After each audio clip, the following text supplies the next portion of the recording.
Hi Aries, welcome to June. This is Teresa from Tarot by T. And before I start your reading, I want to talk about what's happening this month astrologically. We have Mercury going direct on the 3rd. Saturn is going retrograde on the 4th of June. Then we have a full moon in Sag on the 14th, and Mercury goes into Gemini at the same time. And we end the month with a new moon in Cancer on June 28th and Neptune going retrograde. So I'll get into that in a minute, and let's see what Aries needs to know about love and relationships for the month of June. So we survived the eclipses, and Mercury's going direct this month. Thank God. And so maybe June will be a nice month. So let's see what does Aries need to know about relationships. Love and relationships for the month of June. What does Aries need to know?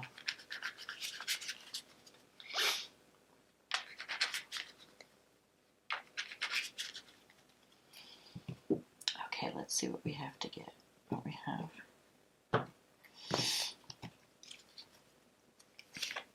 The Page of Wands.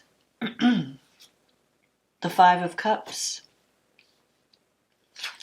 The Moon in the past. 5 of Swords in the recent past. The 3 of Wands coming up in the future. The 4 of Cups. The 8 of Cups. The 10 of Pentacles. The 9 of Swords. And the outcome is the Page of Pentacles. And the card at the bottom of the deck is the Ace of Pentacles. Okay.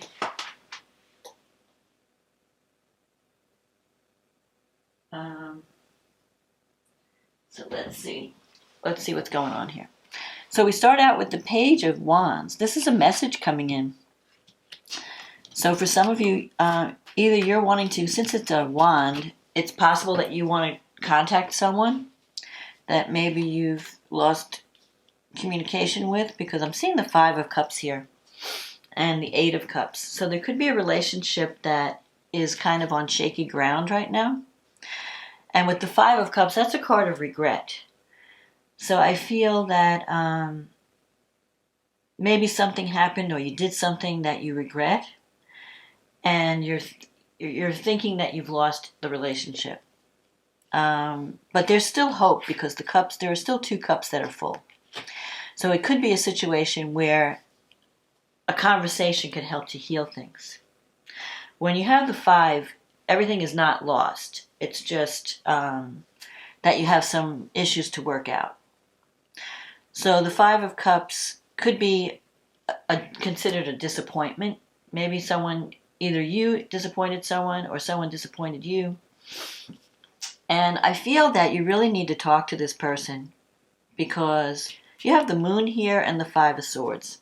The Moon can sometimes bring confusion or illusion. So maybe there is something that needs to be cleared up. Some miscommunication, misperception. Either you or the other person is wondering, can I trust this person in a relationship? Is there deception? Are they deceiving me? You might be suspicious of your partner. They might be suspicious of you. Whatever the case is, a lot of times the Moon, it magnifies things, and it's a card of imagination, and fantasy in a lot of cases. It relates to the planet Neptune, so you might be blowing, in your mind, you might be blowing things out of proportion, or someone might be seeing things in the wrong way. And so I feel like you need some type of clarity this month. You need to reach out to someone. You have the 5 of Swords here. That could be a card of feeling of hostility, or feeling like someone, either you're experiencing someone's hostility or anger, or you feel victimized in some way by someone in a relationship. And it's also a card where you have to realize, especially if you're thinking of someone from the past, you cannot change this person. So if you're having some issues in a relationship, you can't change the person. there are certain qualities you have to accept, and you either have to say, I accept this person for who they are, and if I can't accept them, then I must cut my losses and move on. So you may have to make a decision about who to cut out of your life. If it's a past lover or a past relationship, it could be maybe this person deceived you in the past, and you're not sure if you can trust this person. Even though you may feel a sense of nostalgia about the relationship, you have to realize this might have, like, you might be walking away. You need to walk away from a toxic situation. Because I feel like there's a potential for a new beginning, possibly with someone new, but until you heal the past, it's going to affect the present. So you have to kind of release the past. Now I'm seeing the Three of Wands here coming up in the future. The Three of Wands is showing that whatever you've been working on, it could be career success sometimes, but even if it's like if you've started a new relationship and it's at the beginning stages, you're going to start to see things grow. The Three of Wands is results coming in. Now you have the Four of Cups here too. So someone is offering you their love, but you're not sure if this is right for you. It's almost like, I don't know what to do. You're kind of like on the fence with the Four. You're not feeling happy with your current situation, but you're not ready to give it up. Something else is being offered you, but you're not claiming that either.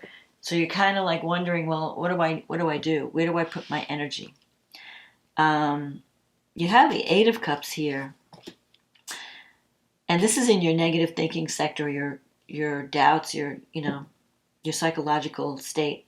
I feel that the Eight of Cups is about walking away from something that was once good, but it's no longer fulfilling, and moving on to something more fulfilling.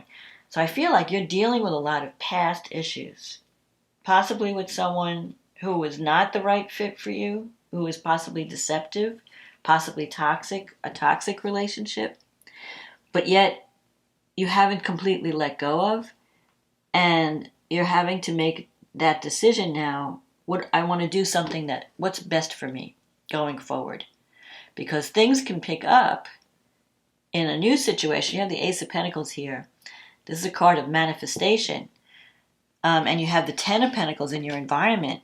So you can connect with someone who could be very good for you, who could bring you security, a sense of financial stability, because this is the Wealth card. But it's also the card of where you feel safe, you feel that this person has your back, you can create this happy home together. You have Nine of Swords here in your wish fulfillment. That's a card of guilt and mental torment. So it's possible that you're struggling with something on the mental plane, struggling to make a decision about a relationship. Maybe there's something that you did with this Five of Cups that you regret doing, and you're trying to fix things, or you're not thinking clearly. Because with the Moon and the Nine of Swords, I feel like you're not thinking clearly, and you're not seeing things for what they really are. And so for some of you, you might be holding on to the wrong thing and letting a good thing get away, or you might not be seeing a good person in their true light, and so you're like acting in. It's like you're sabotaging a relationship in a sense. And you have the Page of Pentacles here as an outcome. That's a card of being open to the new.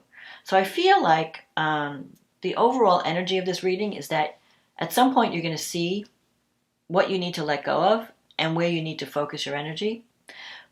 And you may have to clear something up that's been holding you back, and finally get the clarity. We've had Mercury retrograde all month in May.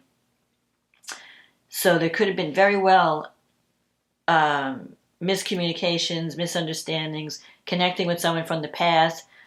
But now Mercury is moving forward in June. And it's the time to clear up any misunderstandings and communicate. Pages are about communication. So I feel like you can still salvage something that may have gone off the rails, especially in a new situation. The Page of Pentacles, it could be an earth sign. Maybe you're releasing a fire sign. You may have heard, I got a message from a fire sign because the Page of Wands. So fire is Aries, Sagittarius, Leo. Earth would be Taurus, Virgo, Capricorn. But don't even go by that. Go by the personality of the Page of Wands is someone very energetic. Page of Wands energy is exciting. It's courageous. It comes in. It wants to make something happen. The Page of Pentacles is a little bit of a slower energy, more down to earth. So you might be choosing between two relationships. I think at some point you're going to be walking away from something that's toxic or that has been toxic in the past and moving on to something that's more stable, that can give you security, especially financial security, but also something where you can create a secure home and a secure feeling safe. So don't let a current person pay for the sins of a past person, because you might jeopardize the relationship. But you're going to have to make that decision and know what you want to walk away from. And so especially with the Five of Swords here, don't be deceived thinking like, I can fix this person. If something's not working out, you can't fix the person. You're not going to change the person. So either you accept them with all their flaws, or you walk away. That's your choice. And you have some decisions to make here with this Four of Cups, because it's like you're not letting the new love come in. You're not ready to receive. You're still kind of on the fence, stuck in the old energy. So you need to clear up that old energy before you can manifest this Ten of Pentacles and this Ace of Pentacles energy. So let's see what the astrology has to say. So on the 14th, we have this full moon in Sagittarius. That's happening in your 9th house. The moon is in the 9th house. These are your communication. This is your communication sector. And the sun is in the 3rd house. So all the more reason something is going to come to completion or come to a head, or you're going to see the truth about something. Because Sagittarius is always about truth and speaking your truth. You might have to speak your truth to someone. In the 9th house, that could be someone at a distance. You have the sun in the 3rd house. That's your local environment. So the sun is bringing, clarity to a situation that's going to involve communication. This full moon is squaring Neptune in the 12th house. So what that means is Neptune, the 12th house, represents our psychological house, our blind spots, things that we can't see. Sometimes it can represent hidden enemies, or where we self-sabotage, where things that, about our personality, our blind spots. It's about psychological issues. It's similar to the 8th house, except that the 8th house is more conscious. We're aware of our demons in the 8th house. We're not aware of our psychological enemies, which is, it's in the ancients used to call it the house of hidden enemies. More often than not, it's not so much a hidden enemy, it's how we hurt ourselves because we're not aware of our actions. So with Neptune there could be some deception, illusion, something that we need to go deep and maybe get some kind of counseling to see. But Neptune is strong in Pisces in the 12th house. It's also a spiritual house. Maybe we need to connect with our divine guidance to figure out where do we want our life to go. Maybe we need to connect with some kind of spiritual path. If our life feels like it's meaningless, like we have no purpose, Neptune in the 12th can show us that purpose. And especially because the full moon in Sagittarius is also ruled by Jupiter. And Jupiter's the ancient ruler of Neptune. So it's like we have to kind of balance our belief systems, our spiritual beliefs. What do we believe in? What do we have faith in? With our inner knowing, our divine voice. Is our divine voice, are we listening to that inner voice? Are we confused about the inner voice? Is there something that we need to reveal? Something we need to let go of? The 12th house is also a completion of karma and release. So maybe there's something that we need to release at this full moon that's been holding us back. at the same time, Saturn is in the 11th house, and it's trining the full moon. It's trining the sun. I mean, it's trining the sun. It's sextile the moon. But it's offering a positive, we have a Saturn in the 11th house is the house of friendships, achieving a goal or a dream. Whatever we're wanting to achieve, we can achieve. And we can, so if it's a friendship or a relationship or some kind of goal that we're working toward, it can be a long-term situation, but we're going to have to put in the work. But Saturn is supporting us. So whatever comes to light at the full moon, if we're willing to take responsibility and make a commitment toward our goal, we can achieve something that will last a long time. Now, at the same time, in your second house of money and self-esteem, self-worth, we have Venus conjunct. It's kind of a little bit past the conjunction with Uranus. Venus is in Taurus with Uranus and the North Node. Venus is moving toward the North Node. So our main focus is about working on our self-esteem. What do we value? What's important? Figuring that out. Uranus can sometimes bring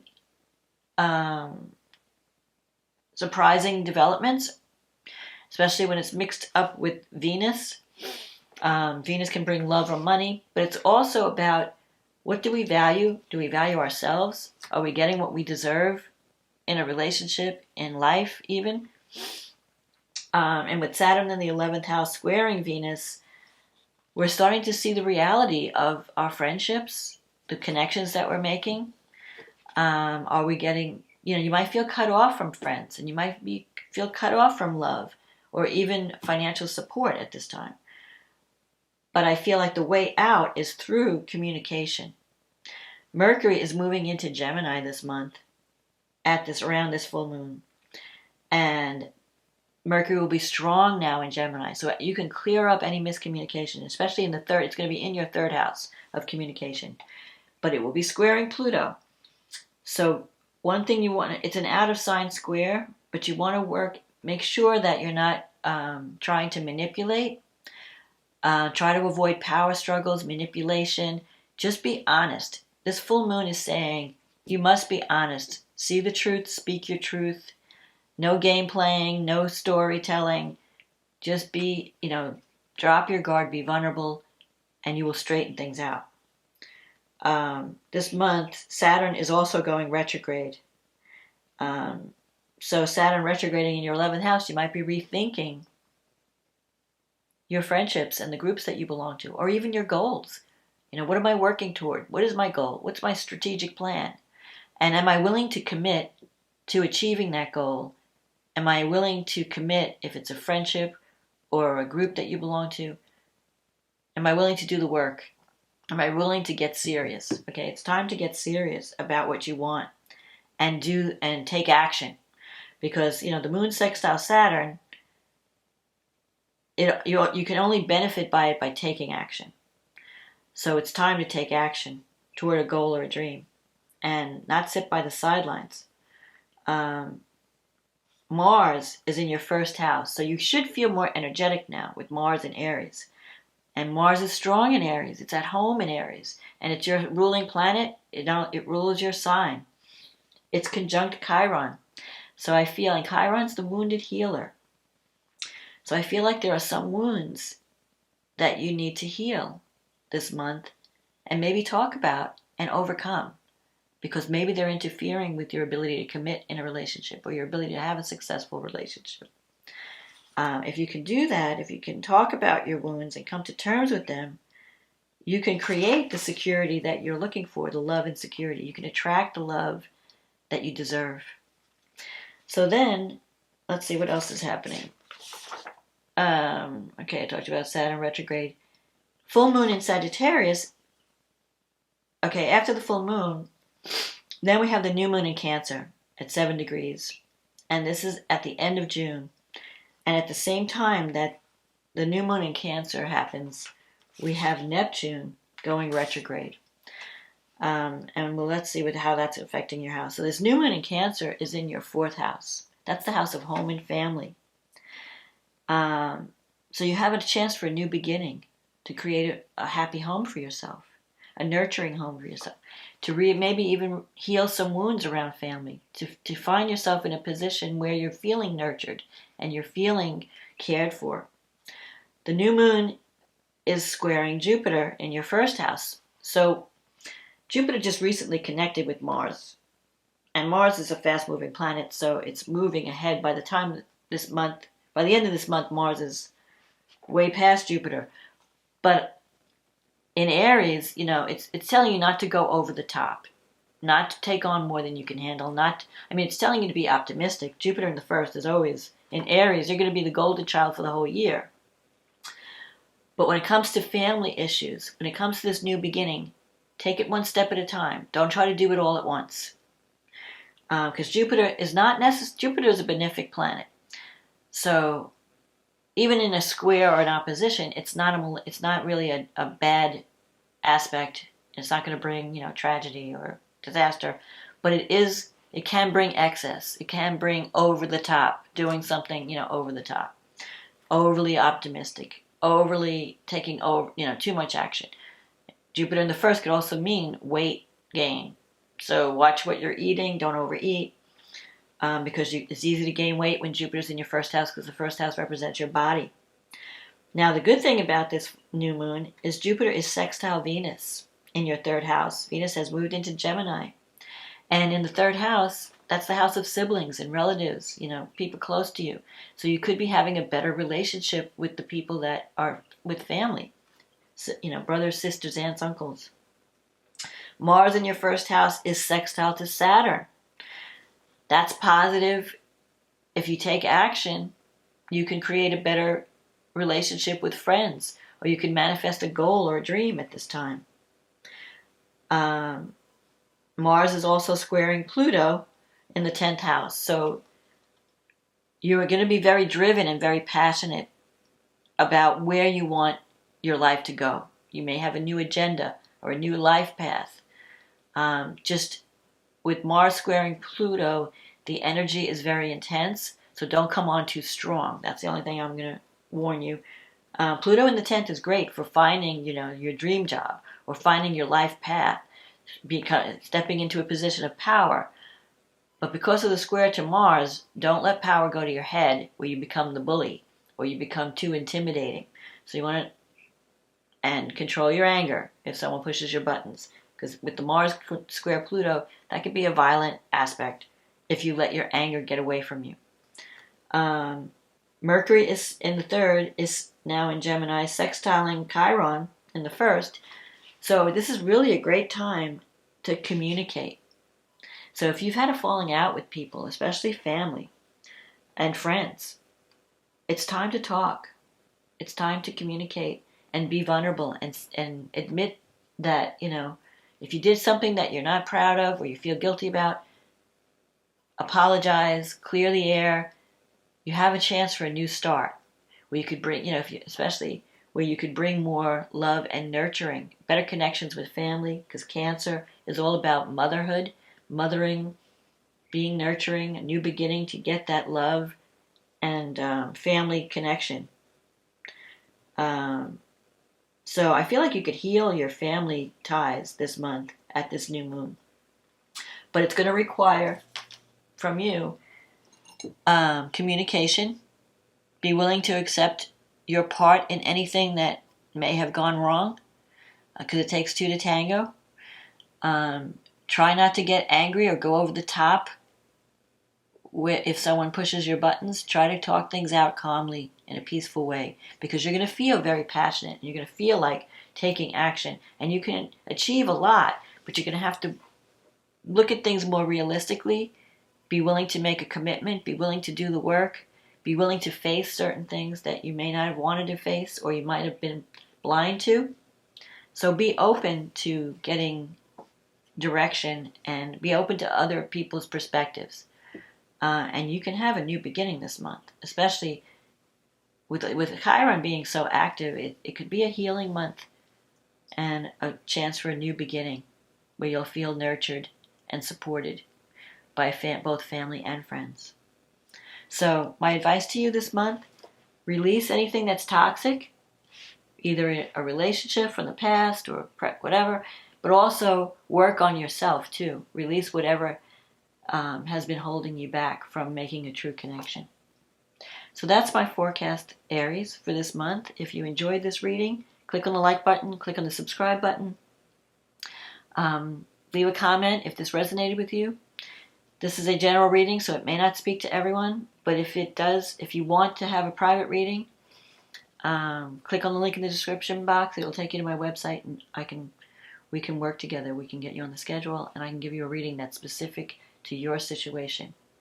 So in the meantime, have a wonderful June, and I will talk to you again next month. Okay, bye now.